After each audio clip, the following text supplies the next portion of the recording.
नाजरीन अस्सलाम वालेकुम। मैं आपका मेज़बान रिजवान यूसुफ आपको अपने चैनल में खुश आमदीद कहता हूँ।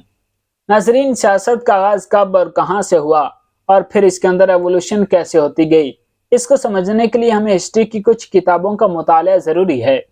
तो जी, मशहूर ज़माना यूनानी फ़िलासफ़र अरिस्टोटल, जिसे हम अपनी ज़बान में अरस्तू कहते हैं, उसने कहा था कि इंसान फितरी तौर पर सोशल होता है। मतलब ये कि इंसान एक ग्रुप की शक्ल में रहना और काम करना पसंद करता है, और इन इंसानी ग्रुप्स को चलाने के लिए एक बाकायदा पॉलिटिकल सिस्टम की ज़रूरत होती है। पुराने वक्तों में जब इंसान बतौर शिकारी अपनी ज़िंदगी गुजारता था, तो ख़ानदान का जो सबसे बड़ा और ताकतवर तरीन शख्स होता था, यानी अल्फ़ा मेल, वही लीडर होता था। एक आदमी से पूरा ख़ानदान हुक्मरानी करने लगा। लेकिन जैसे ही इंसानी ज़िंदगी तरक्की करना शुरू हुई, इमारतें बनने लगीं, शहर बनने लगे, रियासतें बनने लगीं, तो मामला मज़ीद कम्प्लेक्स होता चला गया। आबादी बढ़ी तो इसको कंट्रोल करने के लिए बाकायदा रूल्स और रेगुलेशन तरतीब दिए गए, और इन रूल्स और रेगुलेशन को तरतीब देने का काम करते थे सिर्फ चुनिंदा लोग। किसी भी ग्रुप को चलाने के लिए एक हायरार्की यानी एक दर्जा बंदी की जरूरत पड़ती है। जैसे पुराने जमाने में सबसे ऊपर बादशाह होते थे, फिर उसके नीचे जो रियासत के जो उमरा होते थे, फिर उसके नीचे फौजी आते थे, और सबसे आखिर में बारी आती थी बेचारे आम इंसानों की, यानी किसानों की।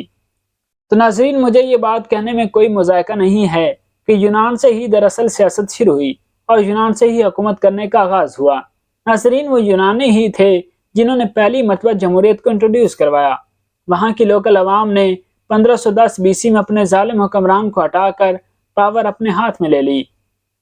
अब स्टेट को कैसे चलाना है, कौन कौन से फैसले करने हैं, इसका काम वहाँ की असम्बली किया करती थी। नाज़रीन, इसी दौर में वहाँ के फिलासफर भी अपने एक अलग और मुमताज़ मकाम रखते थे, जैसे अरस्तू और अफलातून। इन फिलासफरों ने अचानक एक नया सवाल पूछना शुरू कर दिया कि हुकूमत का मकसद क्या होता है। सवाल का जवाब आखिरकार अफलातून ने खुद अपनी किताब दी रिपब्लिक में दिया। अफलातून ने कहा कि गवर्नमेंट यानी हुकूमत का काम अपने शहरियों को अच्छी जिंदगी गुजारने का मौका देना है, एक ऐसी जिंदगी जिसमें खुशी, तफरीह और साथ नेकी भी हो।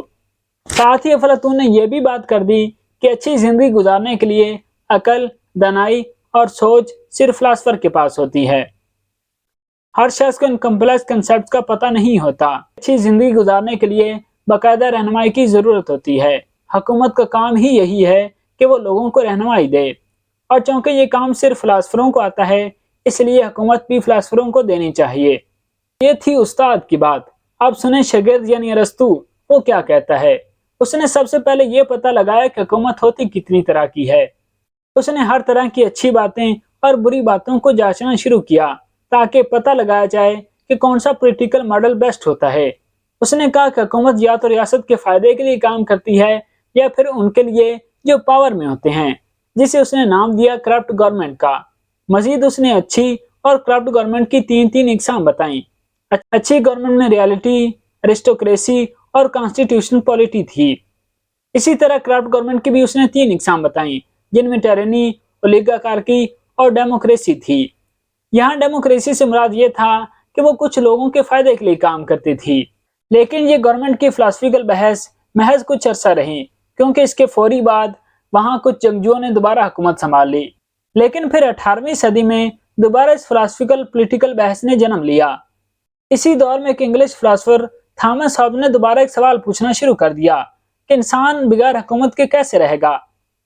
उसने कहा कि अगर आपने इंसानों को अपने आप पर छोड़ दिया, तो वो एक दूसरे से हर वक्त लड़ते रहेंगे, और इनकी जिंदगी अकेली होगी, गरीब होगी, बेकार होगी और मुख्तसर होगी। इसलिए उसने कहा कि इंसानों को ठीक तरीके से चलाने के लिए गवर्नमेंट की जरूरत होती है, और ये गवर्नमेंट एक ऐसे शख्स के पास होनी चाहिए जिसके एक आर्डर पर सब लोग अपनी गर्दनें झुका लें।